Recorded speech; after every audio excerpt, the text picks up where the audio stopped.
Hey family, I hope you guys are having a great day so far. I'm back with another video as promised, and this video is about advocating for your kids.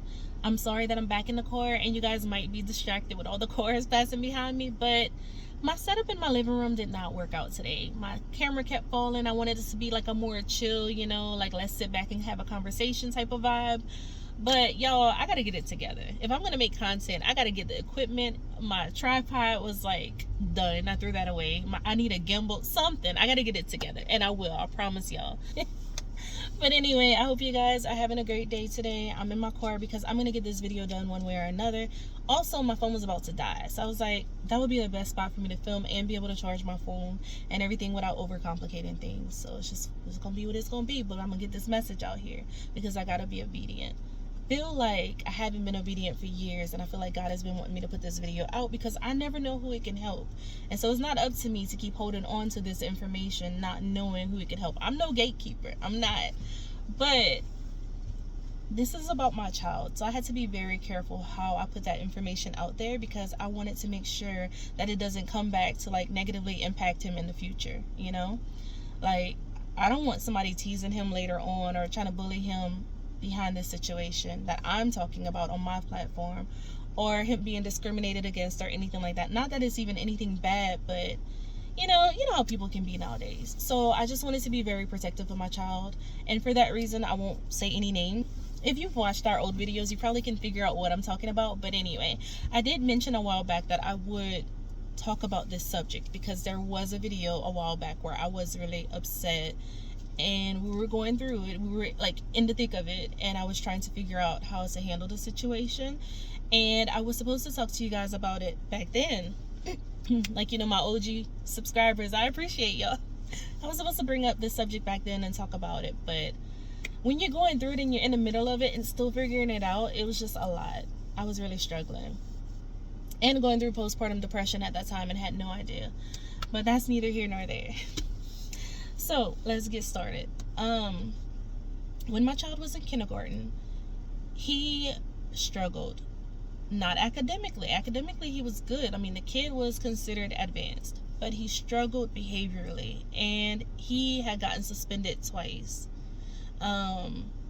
He was always getting in trouble. He was always getting not in trouble, but pulled out of class.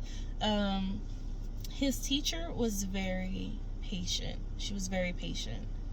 But we were constantly getting called in for SBLC meetings because no one knew what to do. No one knew how to handle the situation.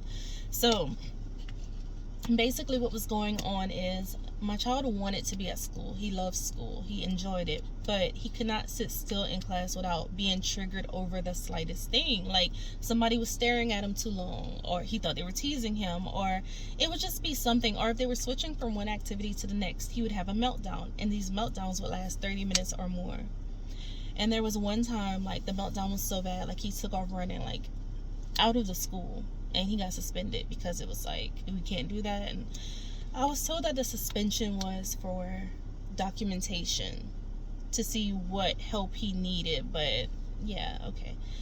I didn't know what was the proper protocol at the time in this situation, but all I knew is that I couldn't let my child continue to be labeled as a behavioral issue and keep getting write-ups, suspensions, and everything. He had gotten 2 suspensions, y'all, in kindergarten.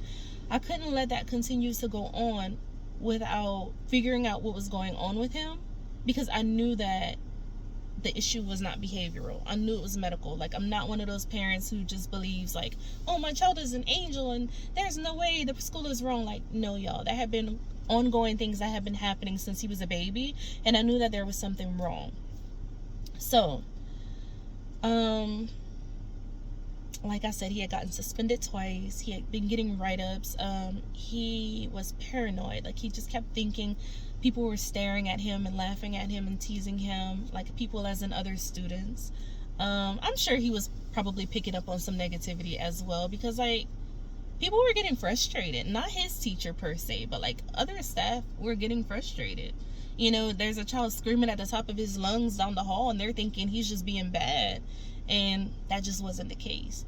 So Like I said, at one point he ran out of the school. He would scratch his face, be screaming, crying at the top of his lungs. Of course, that was disruptive. It's not a very big school, so it was disruptive to everyone. And then there was another sibling who went to that school as well at the same time, another one of his siblings, who would hear this and get, not embarrassed at the time, but I think worried about their sibling. And then at one point, administration would say, well, let's call the sibling in to help. And I'm sorry, y'all, I'm looking to the side because my neighbor's probably like, what is she doing? So at one point, administration would call the sibling in to help. And I just felt like I don't want to start that. I don't want to start calling the sibling, my other child, in to help, because now you're distracting this child from their schoolwork. You know what I'm saying? You're pulling him out of his classroom, distracting him from his schoolwork. So you're now making him responsible for his sibling, and I didn't think that that was okay. You know what I'm saying? We already have one who's missing class time because he's having these meltdowns, and now you're going to pull another one of my children from their class to come help calm their sibling down? No, that's why you should have the staff and the training to be able to do so, or call me, which is what they did. They called me every single day. It was crazy, y'all. But yeah, I didn't feel comfortable with them dragging another child out of class. It's bad enough that he could hear what was going on, and classmates were like, what's going on with your brother? You know what I'm saying? Y'all, it was a lot for like everyone involved. It was very stressful to him. It was very stressful to like my child who was going through it. So yeah, the reason I had a clue that it was something that was medical and not behavioral is because when this particular child was a baby, he had a vaccine injury. And I know people are like, oh my God, vaccines. I know it's a touchy subject, but what happened. So he had a vaccine. For him, this was DTaP. Okay, sorry, y'all. All right, so I did notice after the DTaP vaccine that he really struggled. We did have to delay because there were some issues in the past that we noticed with another child who had vaccines. One baby had a fever of 104.7. Now, I'm not telling y'all not to vaccinate, because I didn't stop vaccinating that child when they had the reaction. I cut back. Like, I didn't allow that child to get all of them at one time. I was in nursing school at the time. That's what my nursing school instructor advised me to do. I didn't know what I know now, and I did it that way, and at the time it worked.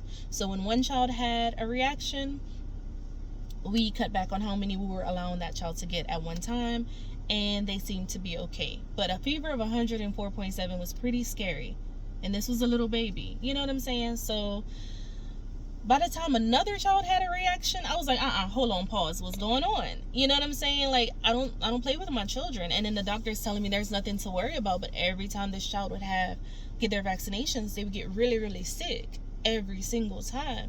And then the last time they had them, even though I was spacing them out, he regressed. Like, he regressed as far as in speech, he didn't completely regress, but speech is where I really noticed it. And he also had tremors. I'm calling them tremors, but those could have been seizures. I don't know. The doctor at the time was in complete denial. Our pediatrician, complete denial. Again, I'm not giving you guys medical advice. I'm telling you my personal experience. Some people are going to be like, oh, she's anti-vax. I'm not. I'm pro my children. I'm not anti anything. My thing is, I may be able to take ibuprofen. You may not. I might take ibuprofen and nothing happens to me. You might take ibuprofen and have the worst allergic reaction of your life. We are not all the same. So what may not impact your children may impact mine. So I'm not going to take a chance with mine. Back when I said that I had to stop because something was going on with my children medically, someone was like, well, you need to, for the greater good. I'm not going to set my children on fire to keep yours warm. That's what we're not going to do. I love my babies. And if I see something that's happening to my babies, I'm not going to keep letting it happen. You know? So anyway, again, I'm not anti-vax. I'm not anti-anything. I am pro-safety for my children. I'm pro-safety for everybody. So when I noticed that this child had this reaction, I said, hold on, pause. We're not doing it again. We're not, because the doctor already had an attitude when I said, we're going to pause it. We're going to space it out. I'm not feeling good about this. Every single time he gets these vaccines, he's really sick, you know? oh no, da, da, da, da. Like, she just made up so many excuses. Then she tried to be like condescending a little bit. This is our pediatrician. Well, I said, I have a bad feeling, I think I need to hold off. Well, when you have a good feeling again, let me know and we'll schedule those vaccines. Lady, don't play with me. Like, don't play with me. But I wasn't as strong as I am now in standing up for like what I know and what I feel. Now I trust my discernment. I trust my gut. I trust my God. If my God puts something in my spirit, in my heart, lets me know, I trust him. I don't care what anybody else says or how anybody else feels about it. If my God gives me that gut feeling, I'm listening next time. From then on, I listened. I'll say that. But long story short, okay, I'm jumping all over the place. So basically, he would have a bad reaction every single time he got vaccines. So did his sibling, 104.7 degree fever. After his sibling had that reaction and we spaced them out, we had no more issues with his sibling and vaccines. But with this particular child of mine, even though I spaced them out, he still had reactions. He would get sick every single time. And then the last time he regressed. So that was scary for me. I knew something was going on. Pediatrician totally denied it, said nothing was going on. It was fine. It was totally normal. Keep vaccinating him. I left and found another pediatrician. Because at what point will that be alarming for you? This is my second child to have a reaction. And this reaction is worse. Like, you want somebody to die before you take it seriously, God forbid, you know? Like, I don't, So I left that pediatrician. She didn't have to worry about me anymore. I was done. Found a new pediatrician who didn't force me, who understood, who took my concerns seriously. He still vaccinates, that new pediatrician. He vaccinates, and he's not against vaccination at all, but we respect each other's mind. He understood my concerns as a parent who had 2 children who had reactions. He's not going to force me to continue, but he would still educate me on it. I would still educate myself. We'd discuss it. We'd go from there, right? But I also found a naturopath. And during that time when he was having those tremors, my naturopath at the time decided to detox him. And lo and behold, the tremors went away. Before I found the naturopath, though, I had decided to detox him a little bit myself with like bentonite clay. I didn't mix anything else in it at the time. I know some people do the bentonite clay and the baking soda and the Epsom salt, and that's a good detox bath. I literally only used bentonite clay. This was back in 2000. I'm not going to give y'all the year, but it was years ago, before 2020, years ago. I did bentonite clay, and I would notice that the tremors would stop for a while or they would slack. So I'm like, detoxing helps the situation. That's interesting. So then when I went to the naturopath, she talked about detoxing. I told her about my experience with bentonite clay. She said, okay. And she put him on different things. She also put him on glutathione, liposomal glutathione, and several supplements. I don't even know what all of those were at the time. And lo and behold, the tremors went away. But in my brain, it was like, my child was only 1 at the time. I was like, why do I have to detox a baby? I did tell her what happened to him after the vaccine, so I felt like she was trying to detox it out of his system. But again, I was just like, why are we having to detox a baby? Like, I don't know. And I guess I didn't come to that conclusion until I kept having to detox him. You know what I'm saying? So I was like, okay, 1 child had a reaction. The next child had a reaction. The first one didn't have to be detoxed. Why does this one keep having to be detoxed? If that makes sense, you know? So after that, the tremors completely stopped. We were good. I'm saying tremors, but those probably could have been seizures. He was having them even in his sleep. These were definitely involuntary shakes. So, new pediatrician, naturopathic doctor. I didn't understand everything she was saying, what all was going on. She was good at what she did, my naturopathic doctor at the time, but not very clear on why we were doing certain things. But she did listen to my concerns, and the tremors stopped. But as time went on, I noticed that he was struggling with speech, whereas before he wasn't. At 1 year old, he was speaking pretty well, pretty clearly. And then from 1 to 3, I noticed a regression in speech. But because he was so smart academically, because he did well, like, you know, because he could read. Like, I taught him to read pretty early on. He was learning to read around 3. So because he caught on to things so quickly and was doing well, and I could tell he was advanced, I mean, people were just like, no, he's too smart. Like, no, he's fine. But I'm like, but he can't form a full sentence and he's 3. Like, it would be 2-word responses sometimes, you know? So what happened? Oh, okay. So at that time, I put him in speech therapy through the school board. They allowed you to put your child, have your child go through an evaluation. So we did an evaluation, and they determined that his only issue was that he needed speech. So we did that through the school board, completely free to us, and it was like an early intervention.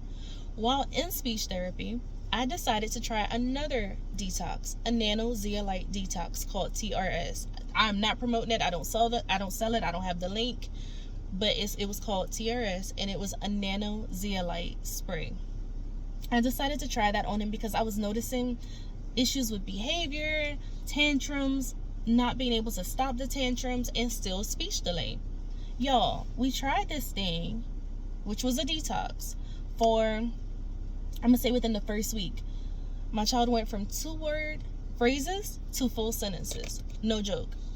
The speech therapist was like, what happened? She was like, what happened? So I told her straight up, like, I gave him this detox. The detox binds to heavy metals, and it removes them from the body. And all of a sudden, he's speaking clearly. But again, in the back of my mind, why do I keep having to detox my child for something to stop? The first time I had to detox him for the tremors to stop. Now I have to detox him for him to be able to speak full sentences. Why do I have to keep detoxing this child? Okay, so from 3 to, let's say 3, 4, I kept trying to get him into different little programs, like a Mother's Day Out program, part-time at a daycare, and it never worked out.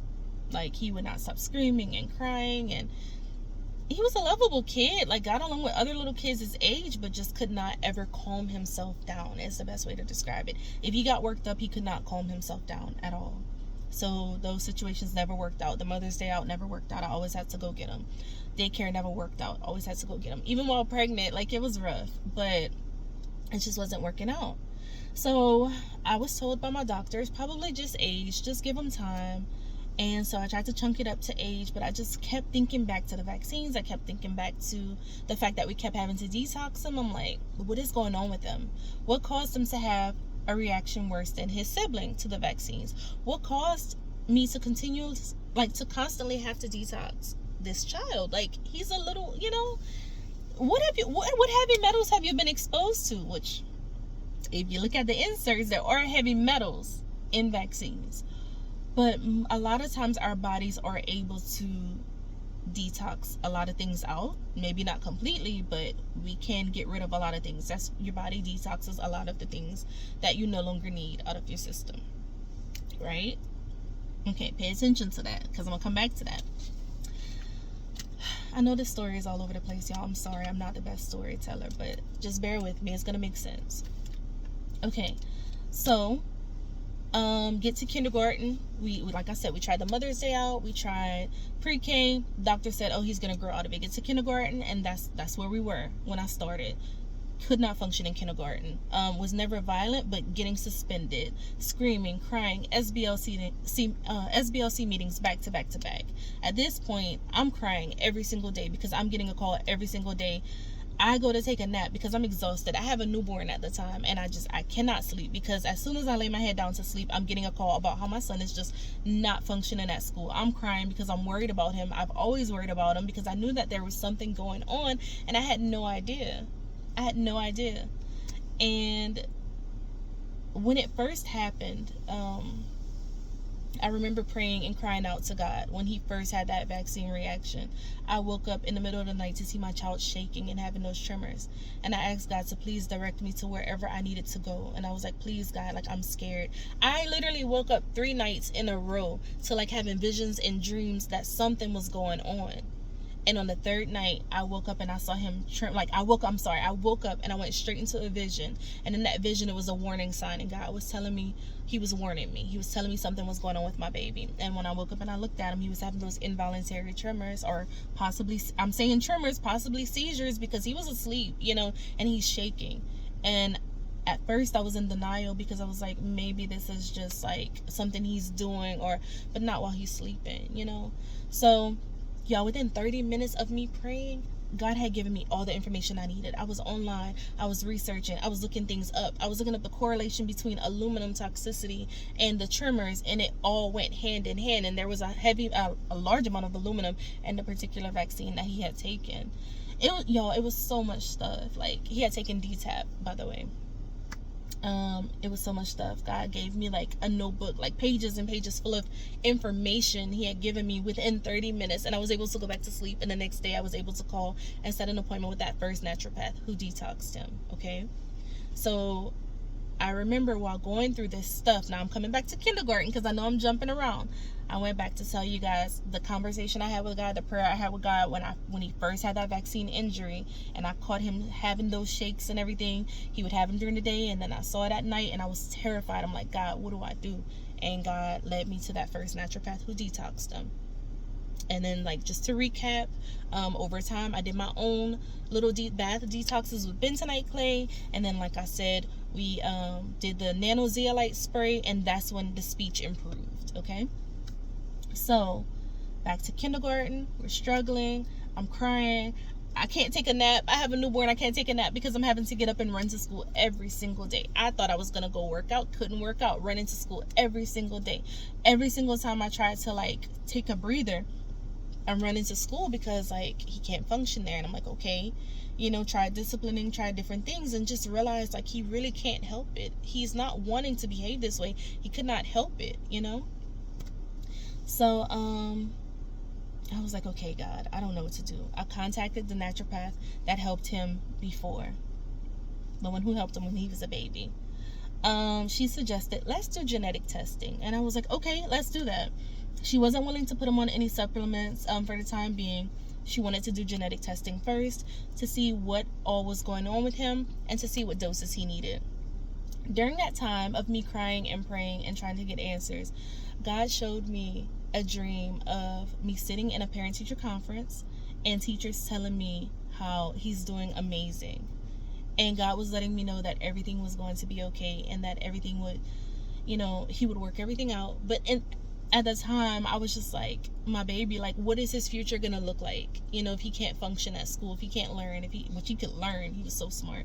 But I was so worried about him. I'm getting emotional.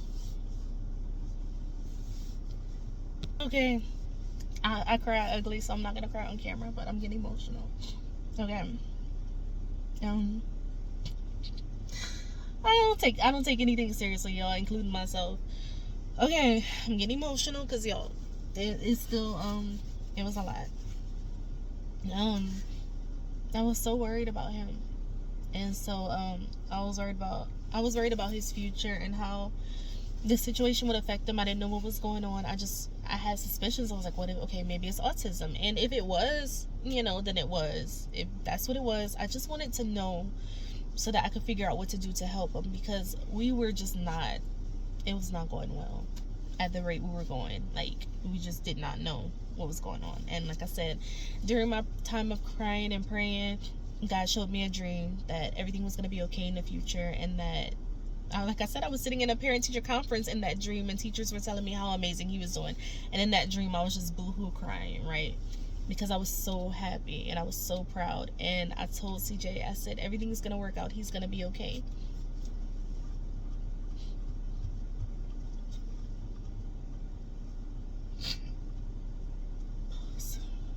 I'm sorry, y'all. See why it took me so long to do this? This is why it took me so long to do this video. So after I had that dream, because I don't know if I told you guys, I do have dreams and visions. That's how God communicates with me. So after I had that, I told CJ that everything was going to be okay. But even though I knew everything would be okay in the future, it's still hard, like, while you're going through it and you're looking for answers, because God does show you that it's going to work out in the end, but he doesn't show you necessarily how it's going to work out. So in the meantime, I'm still looking for answers, So a naturopath suggests let's go with genetic testing. But she didn't suggest any supplements or anything, any treatment, until we got the results. Y'all, I was waiting and waiting and waiting for those results to come in. Then they got messed up, and then we had to redo the samples. Meanwhile, my child is like, I'm getting called still every day. I'm like, he's gonna get kicked out of school. Like, I was like, oh my God. So I'm getting called into these SBLC meetings. I'm like, y'all, I'm doing everything I can. The pediatrician is saying he's going to grow out of it. I'm doing genetic testing. I'm doing everything I possibly can to get to the bottom of it. Just know, like, work with me. I'll give me a little bit of time to get the results. I know that there is something going on because we had issues when he was younger. The issues started after this particular thing. I know I sound like a nut job. I know I probably sound like what you may think is a conspiracy theorist, but I am a mother who knows her child. I also have a science and medical background. I know my stuff. I promise you. I'm not just making it up. There's something going on with my child, and it's medical, not behavioral. They were skeptical, but they gave me time. And finally, the results came in, but not before I left my naturopath and went to another one. Okay, so the naturopathic doctor that I was seeing, although she was amazing and she helped him so much when he was a baby, that's where our time ended. Like, when she was like, okay, we gotta wait on the results before we do anything else, I was like, I don't have that time. My kid's gonna get kicked out of school. Like, he's supposed to get kicked out of school at this point.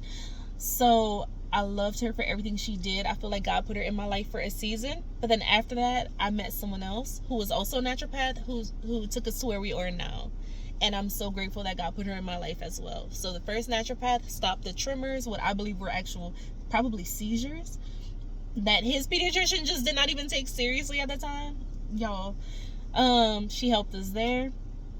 She suggested the genetic testing, the original naturopath, and I will forever be grateful for that. But she was like, there's nothing I can do until we get those results. I don't take no for an answer, and I was impatient because I'm like, baby, my child about to get kicked out of school. So I get on Facebook and I start looking. I'm like, what do I do? Oh, also, the original naturopath suggested that he might have a genetic mutation called MTHFR, which affects the body's ability to metabolize B vitamins. You cannot metabolize folic acid or any synthetic form of B vitamin if you have MTHFR. You have to have a methylated form of B vitamin. So she was like, we're waiting on those results. We're waiting on those results. Be patient. I said, I can't be patient. I don't have time. I don't, like, you don't understand. Like, I was a postpartum mom who was going through postpartum depression. I was hanging on by a thread. I was so exhausted. Didn't even know I was having thyroid and hormonal issues at the time too. I had no idea. And then on top of that, I'm getting called every single day to go get my kid from school. And he's getting in trouble. He's getting written up. They're getting tired of me they're thinking I'm making excuses for my kid. So finally, I hop online. I look up naturopaths who are familiar with MTHFR because I didn't know if he had it or not. But from what I read about it, it sounded familiar, you know? So I ended up finding my new naturopath. Her name is Nicole, and she is absolutely amazing. And her place is called The Natural Path, and she is a naturopath. It's a play on words. The Natural Path is the name of the place, and she's a naturopath. Anyway, ended up finding Nicole. Told Nicole what was going on, and she was like, I can help you. Let's start him on B vitamins just to see if it helps him. And I was like, so we don't have to wait on the results because they're taking forever. She said, no, we don't have to wait on the results. Like, you can't overdose really on B vitamins. She was like, you'll just like urinate the excess B vitamins that you don't need out, you know? Like, we're not gonna, obviously she wasn't gonna like overdo it with B vitamins for a child, but like, I'm sure you probably can have some sort of toxicity. I don't know, but she was just saying, like, the dose that she was going to give him, like, he'd be fine, long story short. But how else will we know if it could help if we weren't going to try it? It's unlikely that he would overdose on it. The body, it's a water-soluble vitamin. If your body doesn't eat it, your body gets rid of it, right? Y'all, she gave him a liposomal B vitamin. At the time, the one he was on was Designs for Health, and it was a liposomal B supplement. Within a week, my child was totally different. Within a week, no more tantrums, no more running out of the classroom, no more scratching himself. He sat in class, he was engaged, he was excited, he could focus, like, all the behavior stopped. Principal's like running down the hall like, it's quiet. Like, the principal's like, what's going on? Teachers calling me like, what happened? What I've been telling y'all, it's not behavioral, it is medical. Y'all, finally the genetic results come in, and what we found is that he did not have MTHFR. He didn't have that genetic mutation, but he does have a gene mutation that still affects his body's ability to metabolize B vitamins. So his body still cannot process the synthetic form, even though it's not MTHFR. It affects a different, I forgot which one it is, y'all. Different alleles and all that. Like there's like COMT, and I forgot which one in particular. But you don't have to have MTHR. You don't have to only have MTHFR to not be able to metabolize B vitamins. There are so many other genetic factors involved in that. So like after we found out that genetically his body could not process synthetic B vitamins and that he needed a methylated form, the form that his body. So okay, let me slow down, because I realize that I'm probably talking Greek to some people, and I get it, because it's a lot, right? Your body, most of us, our body will take like a synthetic vitamin, a synthetic B vitamin, and convert it to the form that our body can readily use, which is methylated form, right? So like if I get folic acid in a cereal that's fortified with vitamins, I can take that folic acid and convert it to a methylated form in my body. But his body couldn't do that. So his body was not getting enough B vitamins because he needed the already methylated form of vitamins. Y'all, B vitamins affect everything. It affects your mood. It affects your body's ability to detox. It affects hormones. Does it affect hormones? I believe it affects hormones. It affects your focus. It can cause anxiety. Everything my child was dealing with was caused by the fact that he did not have enough B vitamins. Also, when he had gotten dental work done and they gave him laughing gas, he went berserk. I thought the child was possessed. Like he was crazy. He was running up and down stairs. He was screaming at the top of his lungs. Because guess what? The nitrous oxide, the laughing gas, depletes B vitamins. If you're already deficient, you don't need anything to take the rest away. You know, the little bit you do have. It made, like, he was screaming. It was crazy, y'all. And the behavior had gotten worse after that. Like, worse than it had already been. The behavior had gotten worse after that. So when we found out, it made perfect sense why the behavior was totally different on the B vitamin supplement that the new naturopath had given him. Also, when I thought back to the whole vaccine situation, if his body could not detox, then whatever was in the vaccine that needed to get out of his body, like most of our bodies will like get rid of what we no longer need. This is why we don't have toxicity, you know. When we take Tylenol every 4 hours, your body is getting rid of it, is metabolizing it after a while. So you can take it every 4 hours, but just think of what would happen if you took it 4 hours and then your body didn't get rid of the excess, and then the next 4 hours you take some more, and then the next, you know what I'm saying? So I had to detox him to get rid of what was needed, what was supposed to metabolize from his body. And that's why I believe he was having those reactions with the vaccine. Now, granted, it could have just not worked with his body, you know, but it wasn't an allergic reaction. But point blank period, I'm gonna say that not everything works for everybody. Even if it wasn't this, vaccines just may not work in his body, work well for him. He could have had an allergic reaction in his situation. It was genetic. Everybody is different, which is why I personally feel like nothing should ever be forced on anybody, because you don't know how one person may react versus the next. And I feel like don't get me on a rant, I feel like if something's going to be mandatory, then genetic testing should be mandatory at birth, so that you can see if this thing that you're injecting into all these babies is something that these babies can even tolerate. But that's neither here nor there. Don't even get me started on that subject. Anyway, like I said, I'm not anti anything. I'm pro safety. I'm not against vaccines. Don't take it there. Don't run with that. I'm not against them. But I am pro safety. And in my child's situation, if I would have continued to listen to the doctor and just give whatever she told me to give and not pay attention to the signs, I don't know if he'd be here. And if he would be here, he would not be the same child. I can tell you that at the rate it was going. Y'all, from that time on, with the exception of having to tweak the doses a little bit, we have been great. It has been totally different.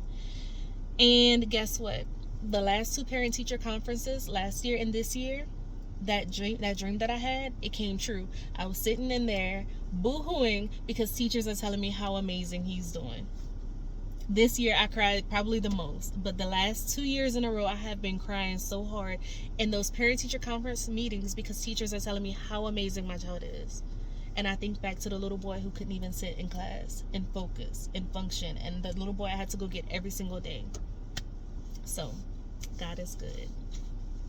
So I wanted to share that with you guys because I don't know who needed to hear this or who may have a child that's possibly going through the same thing. Please keep advocating for your child. Don't let people label your child. Don't let people suggest whatever, like, oh, your child needs to be on this medication, your child needs to be on that. Because guess what? I had somebody tell me he needs to be on ADHD medication. If he needed it, fine, but I still needed to get down to the bottom of what was going on with him. You see what I'm saying? Like, I'm not against medication if you need it, but in my child's situation, with this B vitamin deficiency, which is genetic, guess what would have happened if he took ADHD medication? It would have depleted his B vitamin. Now that he's on a methylated B vitamin, if he ever should need ADHD medication down the line, he would have minimal negative effect because, he's already on a supplement. So it wouldn't be as detrimental to him had he had just been placed on a medication. What I was told would have happened had we just gone the medication route with him and put him on medication for ADHD was he probably would have gotten violent and very angry, because it would have depleted the vitamins that were already deficient had we not figured out what was going on, which is why a lot of people have some of the reactions they have towards the medication because it's depleting their B vitamins that they may already be deficient in. So, again, this is not medical advice. This is what I learned concerning my child and his situation, and it has worked.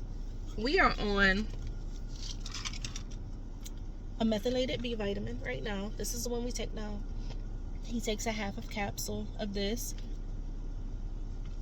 This is his regimen. I'm not telling you guys to do exactly what he's doing. I'm just saying this works for him. We also take a magnesium at night, but I'm not gonna lie, we're not consistent with that. We need to be. And if I notice that he's struggling with focus, I also have a focus supplement, and I accidentally took the vitamin D, which is, for me, the focus supplement looks very similar, it's in this size bottle, and I accidentally took the wrong supplement. But he also takes a little dropper bottle of focus. But honestly, I do that sometimes when I feel like he's making careless mistakes. What has really truly helped him tremendously is his B vitamin. Totally different kids, like happy kid. I feel like, I'm not gonna say totally different kid. The B vitamin allows him to be who he is without his brain making him think something's wrong all the time, without keeping him in fight or flight. Can you imagine how stressful that is to a child? Always thinking, like, being paranoid or hyperfixating or, all the time, and not all because your body is not fully functioning because it doesn't have what it needs, So y'all, this video has gone long enough. If you guys have any questions, I can make a part 2. I probably should have split this up into 2 parts, but that's what happened. That is the story of my little boy, and he is doing absolutely amazing now. He did get in trouble for the first time, and I don't know how long recently, but it was for roasting. Like, the kids are, and he wasn't being a bully, I promise. The roast was actually pretty funny, if I say so myself. But that age group at the school had a meeting because they roast each other so bad that it is now considered a form of bullying. When we were coming up, we did that. Your mama so this, your mama so that. They're not doing that. It's not mama jokes. But some of the kids are taking it to the extreme, to the point to where it's leaving other kids in tears, which is why the teachers had to have a meeting and say, we don't want roasting at all. Roasting, making fun, like joking on each other, or like we used to say Johnning in Louisiana, like back in the 90s. Oh, she Johnning, your mama so this, your mama so that, you so this, you remember that? Okay, so nowadays it'll be silly stuff that they say, but some kids take it to the extreme. I said my child's name. I'm gonna start over. I was told what my child said. Basically, a child called him Megamind, and he started going in on his forehead, telling him he had a 5 head. Well, my child told the other kid he had a 5 head, and he got written up. But I'm not upset that he got written up. I'm not upset at the teacher, because there was a meeting about roasting. There was a meeting, and all of the kids in that grade level were asked to stop and told that they would be written up if they would still roast each other. He had been warned several times, And I think he got used to being the favorite and the teacher's pet, and he didn't think that teacher would follow through. So whenever another kid roasted him, he roasted back after he had already been warned several times. So he got a write-up, and he got punished because I don't play that. I will be on the teacher's side. She shouldn't have to talk to you more than once. I'll be on the teacher's side if I know you're not doing what you're supposed to do. You get my drift. I will always advocate for my children when I need to, but I'm also gonna be on that teacher's side when I need to be on that teacher's side. I'm not somebody that's gonna act like my child does no wrong. And he was told multiple times not to roast, and he did. So he got in trouble. He wasn't bullying anybody like some other situations, but because some kids were going too far, roasting is just not allowed at all. And I get it, you know. So yeah, y'all, that's the first time he got in trouble since kindergarten, like ever. So he is shook. He like, oh my god. And it's not a bad write-up, it's just like more of like a warning, like it's on paper, but it's not something that'll go on his record, but it's enough to scare him to not do it again. So anyway, that was the first time he got in trouble since kindergarten, and considering our history, I'll take it. But he definitely got punished because mama don't play that.